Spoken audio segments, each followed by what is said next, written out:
மிருகங்களாக மாறி சித்திரவதை செய்து அந்த இளைஞன் திருமணமாகாத 29 வயது நிரம்பிய அஜித்குமாரை அடித்தே கொண்டு விட்டார்.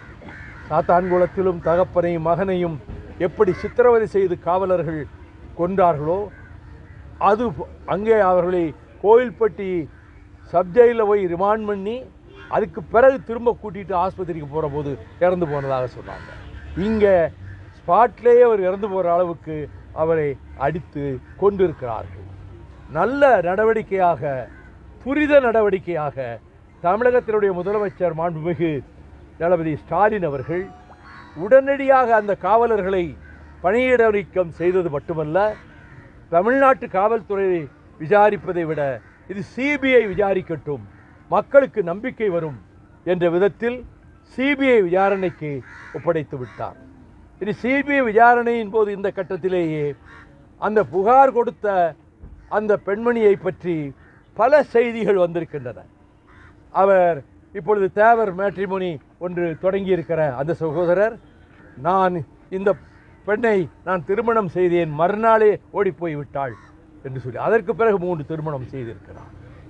அப்படிப்பட்டவர்கள் தான் அந்த புகாரை கொடுத்திருக்கிறார். கேட்டால் ப்ரொஃபஸர் இருக்கிறாங்க, ப்ரொஃபஸருக்கு அர்த்தமே தெரியாதவர்களுக்கு.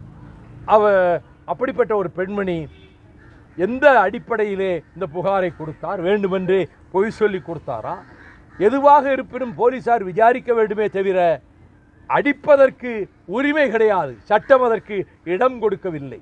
ஆனால் சட்டத்தை மீறி, மனிதாபிமானத்தை மீறி, மிருகத்தனமாக தாக்கி ஒரு வாலிபனுடைய உயிரையே போக்கிய அந்த காவலர்களுக்கு உரிய தண்டனை சிபிஐ முறையாக விசாரித்து குற்றப்பத்திரிகை தாக்கல் செய்து நீதிமன்றத்திலே கூண்டிலே நிறுத்தப்பட்டு அதற்கு உரிய தண்டனை, உயர்ந்தபட்ச தண்டனை நீதிபதி கொடுப்பார் என்று நான் நம்புகிறேன்.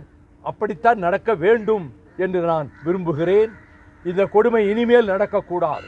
காவல் நிலையங்களிலே சித்திரவதை செய்வதும் உயிர்களை போக்குவதும் தமிழ்நாட்டில் மட்டுமல்ல பல மாநிலங்களிலே தொடர்ந்து நடந்த வண்ணமே இருக்கிறது. அது அடியோடு நிறுத்தப்பட வேண்டும். காவல் நிலையத்திலே குறிப்பிட்ட நேரத்துக்கு பிறகு உள்ளே கொண்டு போவதே தவறு. அங்கே போய் அடிக்கிறோம் என்றால் கைது செய்தவுடன் குடும்பத்தினருக்கு அப்பொழுதே தகவல் தெரிவித்து விட வேண்டும். காவலர்கள் தடிகொண்டு அடிப்பதற்கோ வயிற்றிலேறி மிதிப்பதற்கோ சட்டம் அனுமதி கொடுக்கவில்லை.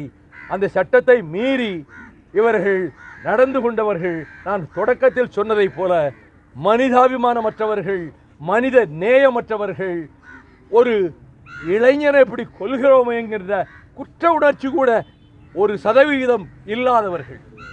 ஆகவே இப்படிப்பட்ட சம்பவம் இனி தமிழ்நாட்டிலே நடக்கக்கூடாது, நடக்க அனுமதிக்கக்கூடாது.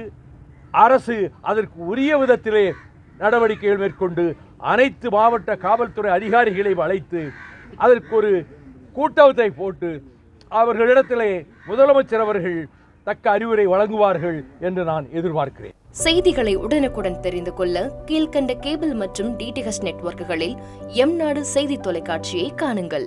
பாதகம் செய்பவரை கண்டால் நாம் பயம் கொள்ளலாகாது பாப்பா. மோதி மிதித்துவிடு பாப்பா, அவர் முகத்தில் உமிழ்ந்துவிடு பாப்பா.